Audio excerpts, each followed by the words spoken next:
Have you ever thought about how to add to your income from a side hustle? Have you wondered what it would actually take to use social media to make money for you or your brand? In today's episode, we are diving into the good, the bad, and the ugly of the $21 billion industry of influencer marketing. We'll be talking about everything from where it started, how it's evolved, and where we as luxury marketers think it's going next. We're even talking about why we're predicting that you could be the next one scoring an invite to that overly aesthetic Revolve dinner party over the Ariel Charnesses of the world, or why you could be the next on the PR list getting free product from your favorite skincare line. My name is Lane Lipo, and I personally have a love-hate relationship with the influencer space. It's one of the areas of marketing that I believe allows for the most creativity, which I love. However, influencers are notorious for making my job very challenging, from ghosting mid-partnership to mispronouncing the name of the brand that we're partnering with. It certainly has come with its challenges. But hey, I guess it's what I would call a high-risk, high-reward space to play. So if you're ready to learn how to use social media to make money for you or your brand, or you just want to hear some really wild stories of our experiences working with A-list influencers, listen up. Welcome to Monday through Sunday. I'm Logan. I'm Sanam. And I'm Lane. We're best friends, the founders of Blossom Brands, and the hosts of this podcast. We can't wait to take you behind the scenes of running a 7-figure agency with our best friends. We're sharing our mistakes, our lessons learned, and giving you tactical advice to build the career, the business, and the relationships you dream of, and a life you don't need a weekend to escape from. So let's get balanced and let's get down to business. Welcome to the show. Good morning and welcome back to this week's episode of Monday through Sunday. How are you ladies doing? I'm doing well, very tired, but we're powering through today. How are you guys? I'm tired too. My Oura Ring score can definitely validate that. We both had Oura Ring scores, in the 60s today? Yeah, my readiness was in the 50s. Ooh. Could you not sleep last night, or what was the issue? My body's just been waking me up at 5:30 in the morning. I was having an indulgent night last night watching Real Housewives of Beverly Hills, and I was like, I'm not going to opt to read my Kindle. I just want to watch some TV and chill, which is the antithesis of what I normally preach to do, but it was like a treat. So I went to bed at 11, but I was like, I'll just sleep in a little bit more. Nope. My body woke me up at 5:30. And I think this 6 a.m. yoga schedule is just really messing with my natural body clock, which I know is what we want to do, but I don't want it. That's crazy that even when you still don't get your full 8 hours, your body still wakes you up at the same time. I'm the opposite. So my body will sleep until I hit my hours, no matter what time of day it is. We're very opposite in that regard. I feel like we're both jealous of each other in that regard as well, because I would love for my eyes to pop open at 5:30. Yeah, grass is always greener. Yeah. Oh, on a random note, I just want to say that I did get a massive bill from the dentist for the very first time. So something happened with our dental insurance out of nowhere, and I forgot to tell you guys, but I needed to tell you guys. It's not our dental insurance. It's that the dental industry has decided that they no longer take in-network insurance. I don't know why all of the dentists in the world decided to come together and be like, we don't take dental insurance anymore, but it's what's happened. And so everything is out of network. So even if you have strong insurance, you still have a huge ass bill. Mm-hmm. My office literally says that they're out of network for all providers. Yeah, same. And I called 6 different offices and all of them said that. And I'm like, what the hell? That was not the case before. I was when you guys were texting, I was like, oh, this is just a Texas thing. I'm fine. I'm going to roll up to my dentist appointment You're this judging week. our dental hygiene. Man, those girls need to work. Judging your hygiene. I was just judging Texas. And then I go to, they're like, oh, do you have your insurance? I'm like, what do you mean? You've never asked me this? I've literally been coming here for a year and I've had so many appointments, no issues. Oh, also I jinxed myself. Logan, I told you I haven't had a cavity in 10 years. Guess who had her first cavity in 10 years? Me. It was a baby cavity. And did you take care of it already, or you had to set up follow-up?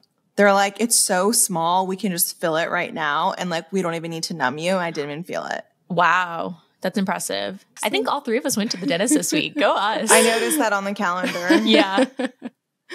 Well, I'm glad that we are all taking care of our teeth, but in getting other news, fat bills after. We pay fat insurance, but it's fine. That's a conversation for another day. We can't even get into how the whole health insurance industry in this country is effed the F up. And that's all I have to say about that. Well, I can migrate us to a personal professional best because I do have personal best I would like to touch on. Oh, tell us. Do tell. Okay. So Lane knows I've been on the hunt for the perfect oversized sweater. and it has been a journey. Sanam called me and asked if she could spend $600 I didn't ask on a if I could sweater. spend. I said, And am I crazy if I do this? I was like, absolutely psychotic. Listen, no. I didn't do it. No need to shame. I didn't do it. I just said, am I crazy? I'm contemplating it. And I was like, yes, you are out of your mind. There's no way. I'm sorry. Lane's heart actually skipped a beat when she heard. Like, is this a real question? I got mad at her. I was like, Lane, take a step back and breathe before you respond. And she was like, this is like vile. Like, and I was like, okay, just give me a second. Like, I just was calling on a Sunday at the Brentwood Country Mart bopping. Maybe I'm just like in my like Brentwood mom mindset. I don't know. But like, I enjoyed it. I didn't like it. I didn't buy it. I liked it. I didn't buy it. And what I said was that this was a really good learning because we figured out what you liked about it was that it was really wide at the bottom. Like there was no like shape. Tapering. It like went like this, you know? So it was like flowy it's also, at the bottom. Even though there are a million flowy sweaters, sometimes it's too boxy. Sometimes it's too much. Lane sent me some maternity sweaters. Because that's what maternity sweaters do. They go like straight that. down. As much as I loved it, it just felt odd shopping for maternity sweaters. I bought something maternity at Target like 6 years ago before I ever considered getting pregnant. So And you knew it was maternity when you I was in the maternity section. It was a dress that was really cute. I just like had never thought. Anyways, I scratched the itch. I went to Reformation thinking I was going to try like the V-neck oversized cashmere sweater that all the girlies are wearing right now. Didn't look good on me. And then I found this other one, this like just like oversized cashmere sweater that was $168. So I got Reformation? two. Yeah.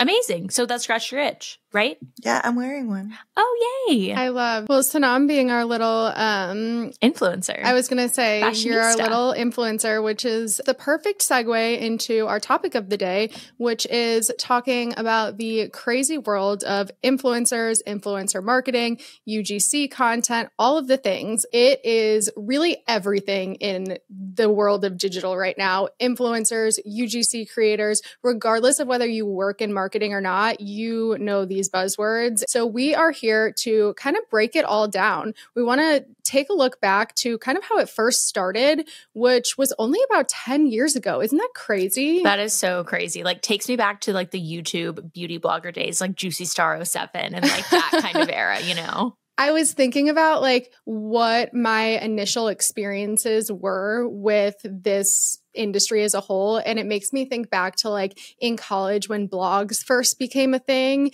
And like, I even remember certain people like in my sorority starting blogs and being like, what are these blogs? Like, what are these creative outlets that all these people are doing? And I feel like that was really like the birth of influencer space as a whole. Do you guys remember any of the first influencers that you followed their blogs or their YouTube channels?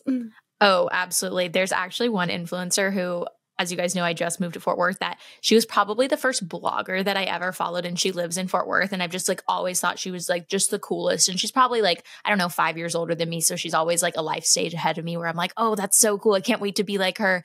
And I ran into her in Neiman's the other day. I like saw her from afar and I was like, oh my gosh, that's Katie McFarland. Oh my gosh, sighting. I texted my mom. I was like, Katie McFarland sighting. And it's weird because they're like mini celebrities. You know so many things about their lives. And like, I actually also ran into her husband the other day at like this bagel shop. And I was like, oh my gosh, that's so-and-so. Like, it's so weird that you know these people's lives so intimately. And I'm like, I've actually been like reading this person's blog, following her on Instagram for literally 10 years. I probably sent her like weird DMs like when I was in college. Like, it's just like so crazy to think about. But yeah, you just like get to know these people so intimately. And then you see them in the wild and you're like, oh, they're just like a normal person having lunch. I need to play it cool. I know. It's really crazy. I feel like this whole world, like how it first started, I feel like for so many people, for anybody that really entered into this space when it first became a thing, it was a creative outlet. It was a passion. It was a hobby. It was not supposed to be a business. And by brands like realizing that this can be a new channel in their media mix and that they can lean into these like creators, influential people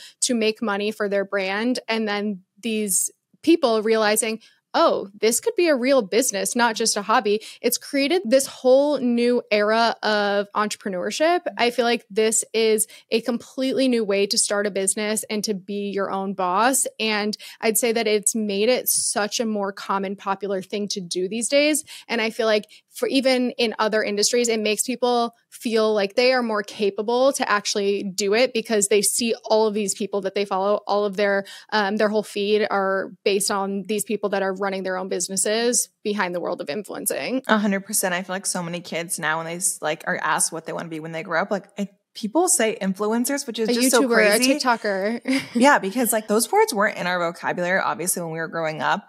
And when I think back to like the 2016 days of when we were doing advertising for like the NARS, Shiseidos, Clé de Pose of the world, and like having to watch all these influencer videos. I remember Olivia Jade was my favorite, RIP, because she went through so much scandal. I feel like she's coming back though. Now she's dating Jake Lordy, like living her very best life. Honestly, pop off, because I really think she's like such a kind person. And like, yeah, she up, but like people are allowed to like recover. Basically, like she's just like rebuilt herself. But anyways, that was a tangent. I feel like right now what's so fascinating about the creator world is that it's about creators, not just influencers.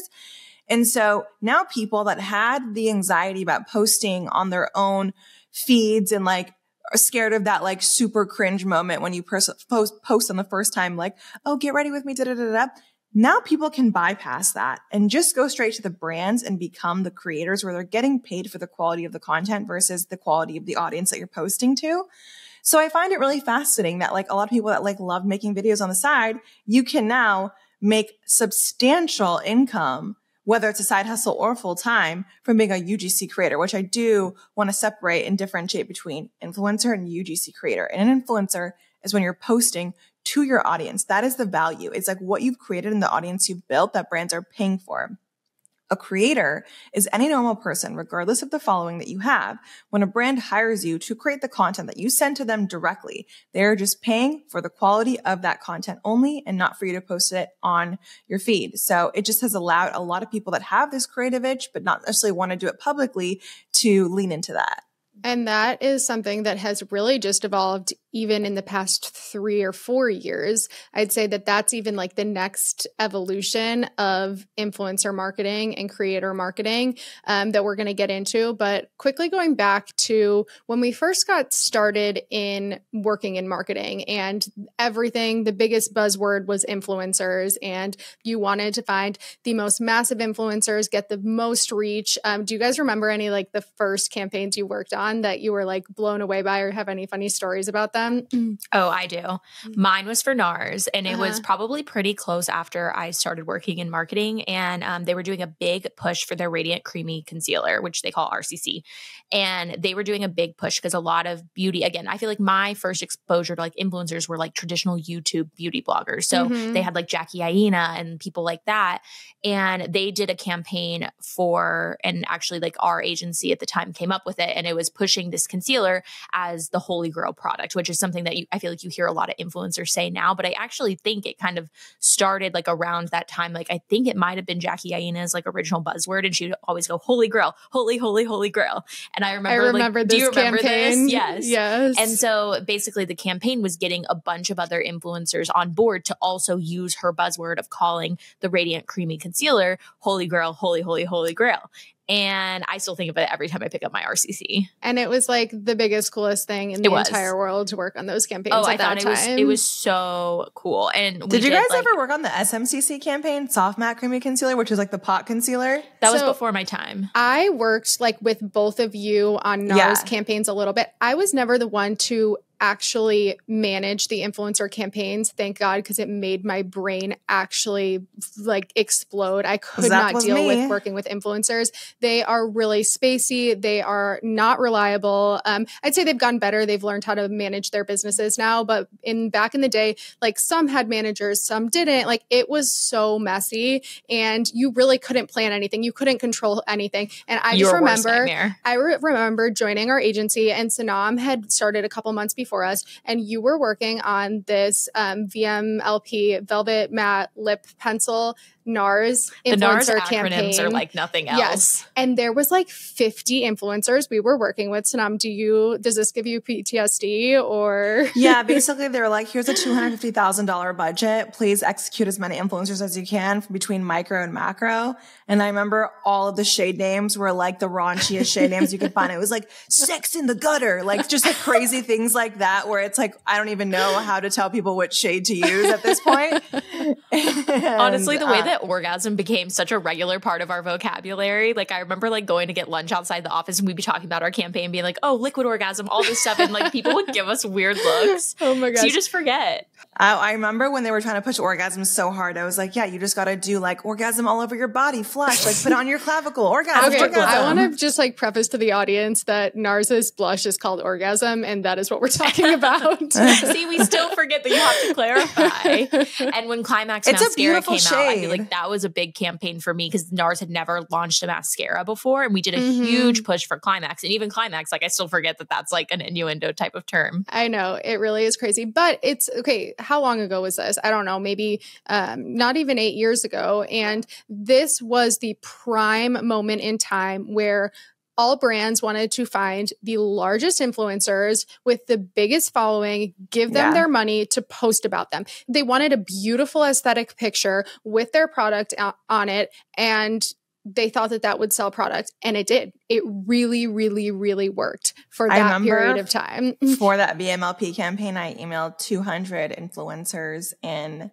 2 days. Did you really? Yeah. And I remember I got a company shout out for it. So it made me like just like want to work even harder and just email 400 in one day. Like that was just like the toxic spiral that I was going. 100%. But that, I mean, it gave me so much exposure to like working with like talent at every level, at every different type of vertical. And also those same managers that I was working with have been since been promoted. And so like they're still in my network in our company. So I think it was like a lot of great exposure and experience. But needless to say, the way things have shifted from then to now, it's like truly night and day. Yeah. And even at that point, when we were trying to like, you know, do research to find those influencers, who are they? Now it's like, if you are like, oh, I'm trying to find the biggest beauty bloggers, the biggest beauty influencers in the world, you know exactly who to go to. But then like, even like, though they were the largest, not everybody knew them because it was so new that it was just like a completely different world in the way that it has shifted.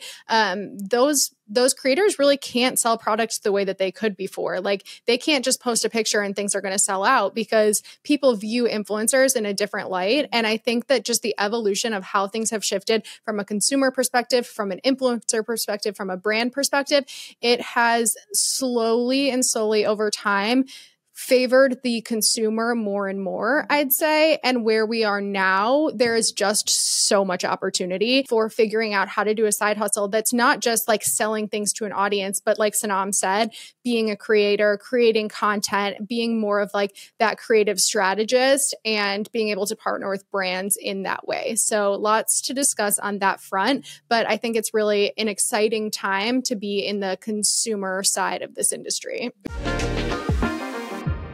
Ever feel like the tools your team uses every day make it harder to get work done? You're not alone, and ClickUp is here to help. ClickUp is the collaborative work hub that gives your team everything it needs all in one place. No more jumping from tool to tool, no more disjointed communication. As a business owner who works with a completely remote team, collaboration is everything to us. We are nonstop on Slack, on Zoom, on email, and it can make communication really challenging to know which platform has the most up-to-date information. With ClickUp, you have customizable workflows, powerful collaboration tools, and full visibility into the projects your team is working on in real time. Use the link in the show notes to join the more than 800,000 highly productive teams using ClickUp today.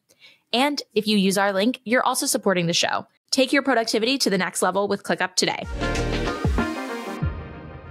Because of the way things have shifted, and we've talked about how more micro influencers are coming to the surface, and these micro influencers seemingly have so much engagement where like what you're paying them and the response you're getting compared to these macro influencers that don't even see an engaged audience anymore because their followers are so dated. It's really fascinating to see the difference. And these micro influencers are now getting very well versed in marketing terms. So before, like the conception was, oh, if I reach out to micro influencers, I can milk them for anything that I want. But no, they're very smart people. And now with like all this knowledge sharing happening on TikTok, everyone is aware of paid usage, organic usage, payment terms, all the things. And it's pretty fascinating. So now when we're working with micro influencers, like we have to specify all these usage things and they are so in the know of everything.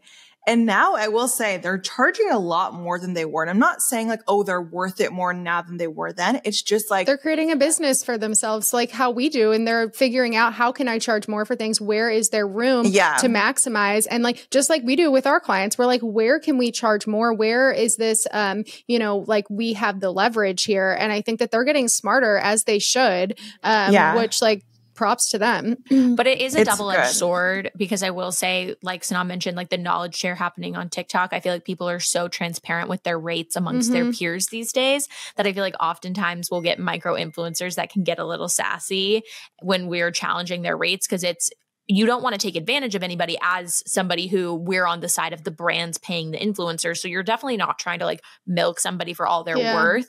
But at the same time, you also have to look at somebody where they fall in the scope of your overall budget. So if you're talking to an influencer who has 2,000 followers and they're asking for the same rate for an influencer that has 10,000 problems, 10,000 problems. I got 99 problems, but my rates aren't one.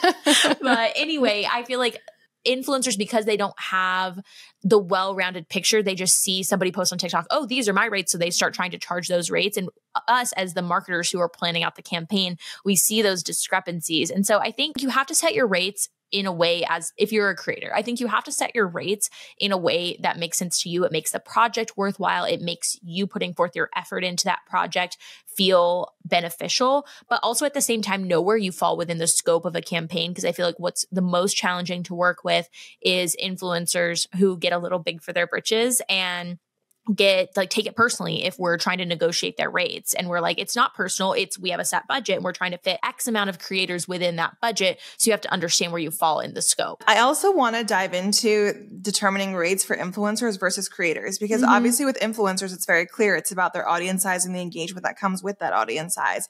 But then there's also the creator side where you're like, well, they don't have an audience that you're posting to. So how do you determine the rates? And from there, it's really all about the quality of the content and like what you can provide. So yes, there's the quality of the content, but also like, are you providing a storyboard in advance? Are you providing this? Are you providing the script in advance? Like really showing your processes that goes into creating this content for the brand and bringing it to life versus like the everyday Joe Schmoes that are just now starting in the creator world that are just like, hey, I charge $200. Here, I'll send you a 30-second video. That's it. But like when you think strategically, I will send you a story size. I will send you a feed size. I will send you 3 different hook variations. I will send you this. I will send you that. There's easy ways to build up that fee from the creator without having the audience to use as leverage. I have a tip for that. So what Sanam is saying is really how to create content for a brand that is going to convert, that's going to be something that is really impactful, that's going to make them want to work with you. So some tips to kind of figure that out is first, like find some UGC creator websites, some agencies that do that. Look at the type of content that they're leaning into, that they're promoting on their website, figure out what works. You can also go to ads library in Meta. So and search specific brands. So if you're like, the dream brands for me are Kosas and Sephora, like whatever it is, and go look at the ads that they're running right now and try to find some creative strategy trends and integrate those into the type of content that you're creating. And also, if you're like, I want to get into UGC creating, but I have no idea how, you can just start creating content for brands. Like start creating TikToks for brands you'd want to work with. Or brands that you have in your house already. Yeah. Like brands that you truly use, and just like create a portfolio. Nobody knows if you actually used that for a brand or if you just made it for fun. You can post all these brands that you are creating content for and build up your portfolio and make it look really legit and have never gotten hired for a brand before. And that's a perfect way to just like break into that field. And then when you go to pitch that brand, you can attach that content and say, hi, I'm such a fan of the brand. I've posted about it this many times. Here's a clip of me talking about the product. I would love to work together in some capacity. And I think as a creator and as somebody who receives a lot of pitches from creators, it is so common when people will send like a canned email. It doesn't even say the brand name. And it's just like, we would love to work with you, whatever. And I'm like, you didn't even say what brand you're talking to. Like we're an agency. We represent like 15 different brands. Like I don't even know which brand you're asking to work with. So if a creator or an influencer were to reach out to me and they first of all, mention the brand by name that you are seeking out, because you'd be surprised how many people don't, but also attach sample content that you've created for the brand, oh my gosh, that would be so stand out. And frankly, if I didn't even have a creator budget for the brand at that time, I would try to carve out dollars for that person because they've really put in the effort. So I think a budget can be built for you as a creator if you take the initiative and actually put your best foot forward and audition. Like that's really what it is. Yeah. And even if we didn't have a marketing budget, I would 100% forward that email to the brand and be like, hey, this is a really big fan. You should put them on your PR list and at least they'll get free product out of it. Like if you take that extra step to be very thoughtful in how you're reaching out and again, mentioning the brand, attaching content that features the brand, like doing that for one brand will go so much farther than sending a canned email to 50 brands. So take the time to make one really good one versus a large amount of crappy ones. So true.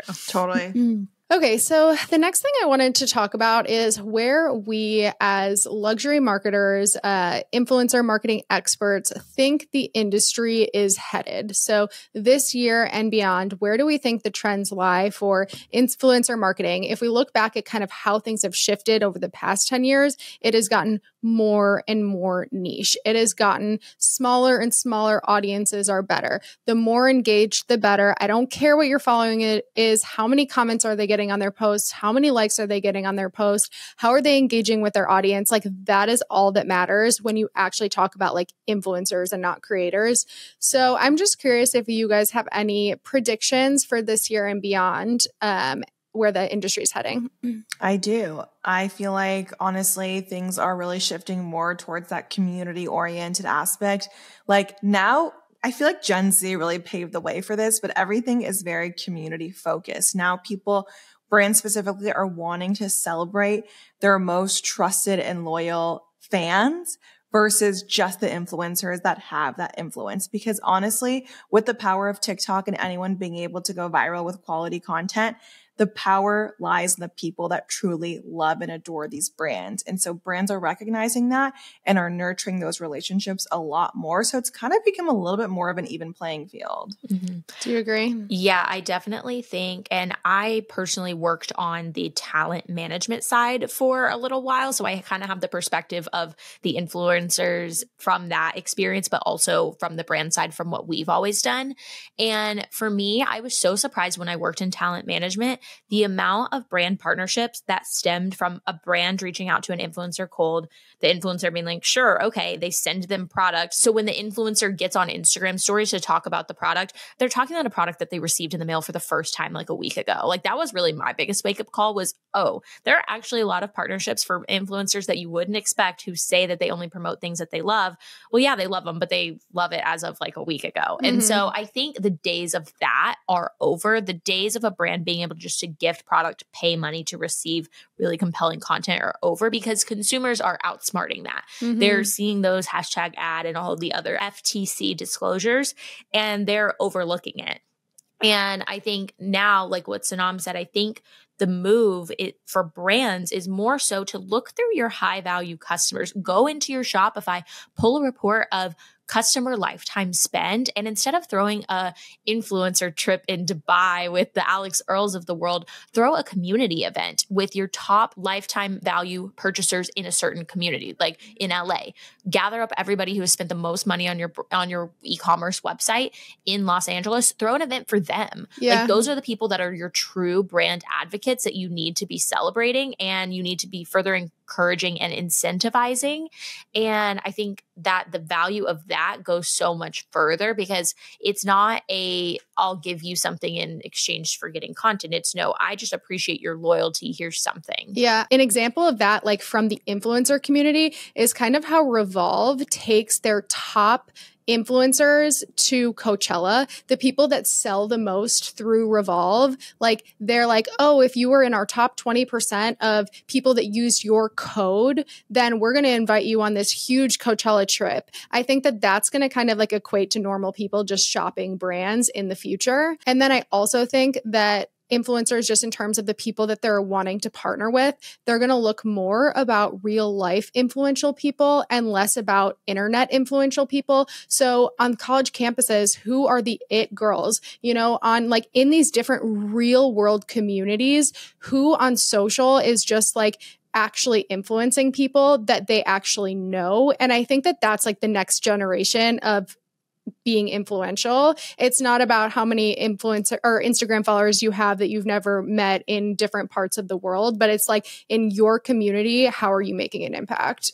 I completely agree with that. And I feel like so many like ambassador programs, I feel like that's something that brands have always kind of had on their back burner. Like they have it, it exists, but they're not really making an active effort from a marketing budget standpoint to promote those programs. So I definitely agree with you. I think budgets from big name influencers are slowly going to be trickled into ambassador programs that really allow participation, because at the end of the day, like real world people like me, like we're sick of like watching people go on cool trips. Like I want to go on a cool trip. I feel like consumerism in general, people are getting so over it. Like I personally am so sick and tired of being someone trying to sell me something every time I step foot out the door. And I think like the ages of like people being impressed with like PR unboxings, like I think that's over, because people, you're either watching that and you're jealous, so it turns you off, or you're watching that and thinking, how so wasteful, right? Like I know that there's an influencer on TikTok right now, and she was kind of part of the Alabama Rush era. And she does this series where she unboxes all of these PR boxes, and people who used to really romanticize that and be like, wow, that's so aspirational. That's so cool. I feel like people are kind of looking at that and being like, wow, like that is so just consumerist and like crazy. And actually there's a bikini brand called Strawberry Milk Mob who was like paying attention to this trend, and they came out and made a statement. And they said, you know what? I'm not going to send PR to influencers anymore. I'm going to send PR to my most loyal customers. So they completely stopped gifting influencers product and reallocated that to their high value customers. And I think that was a brilliant strategy. And I think it's also more like, I don't know, socially conscious, like, or eco-friendly, or whatever the word is for that. But just like, I feel like people are getting over the constant wave of consumption and trying to like parse back what is considered essential in their everyday life. And the stack of PR that you didn't even sign up for is not essential, in my opinion. And I think that's a result of us being in kind of more a recession period right now. Like it's trying to make less cool, because all of us like are really trying to do with less. And so I think influencers bragging about their giant stacks of PR, it's not impressive to the modern consumer right now, because it's not reflective of the life that they're living in the times. And what a smart strategy for brands to switch their PR list and just look at their Shopify. Who spent last year the most money with us? Who placed the most orders? Let's reward them. Let's send them a beautiful PR package of our new products this year. Like they're going to appreciate it so much more than influencers that have 175 boxes to unbox every day that don't give a shit about what they're getting and just like honestly probably throw it away, or they do a giveaway. So then the influencer gets to do a giveaway to give away this product that they don't care about. That is my favorite, is like when they open their beauty closet and they do a giveaway to their followers with things that they've clearly been gifted, but also influencers that are promoting like the Abercrombies of the world, like so like 50 links a day. And then you go check their Poshmark account and it is all those same items. And like you were gifted these products. Now you're making money selling them on Poshmark. And then you're also making money from affiliate links from getting people like me to buy those things. That's, like, that's not blows my mind. And that's not their fault. No. It's the brand's fault. It's like the brands need to shift their strategy. 47 storage units? Like exactly. The brands need to shift. They have to recognize this trend and shift their strategies, because it's not working anymore. Because fashion isn't sustainable right now. Like that's why like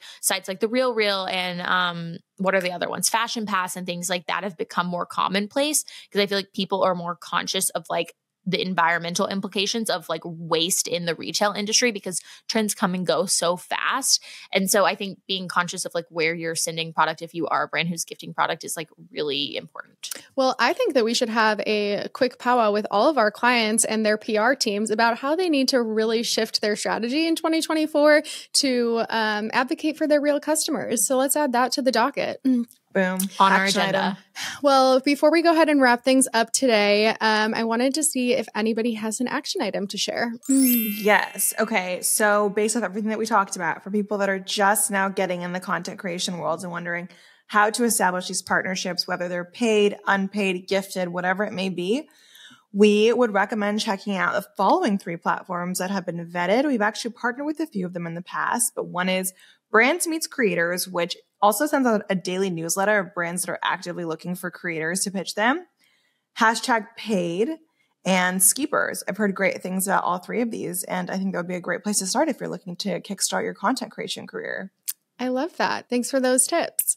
So Nam, for those platforms, are those specifically like paid partnership collabs? Or are they gifting? What? I think it's a mix of both. It's all of it? Okay, great. Yeah. So if you are looking to get into the UGC world, or you're a brand and you want to find a bunch of UGC creators to create content, go check those out. We'll link them in the show notes.